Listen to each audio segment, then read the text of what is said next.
Assistant commissioner Balakot سے حلف اٹھانے والی یہ پردہ پوش ضلع مانسرہ میں تشکیل دیے گئے پہلے خواتین جرگے کی ممبران ہیں۔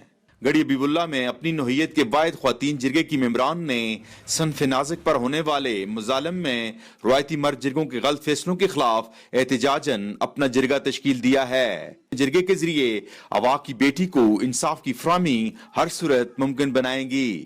آج ہم لوگوں نے جو ہے 16 خواتین ممبرز پر مشتمل ایک جرگہ کمیٹی جو ہے وہ تشکیل دی ہے، جس میں آئندہ جو خواتین پر جو تشدد ہے یا خواتین کے متعلق جو بھی مسائل ہیں ان کا جو فیصلہ جو ہے یہ جرگہ کمیٹی کرے گی۔ اس قسم کے جرگوں کے قیام سے خواتین کے خلاف جرائم کی شرح میں کمی واقع ہوگی اور آئندہ نسلوں میں حقوق نسواں کا شعور بیدار کیا جا سکے گا۔ اور اگر ایک خاتون جو باشعور ہوگی، اس کو اپنے رائٹس کا پتہ ہوگا، تو آٹومیٹیکلی اس کی بیٹیوں کو بھی اس کے رائٹس کا پتہ ہوگا۔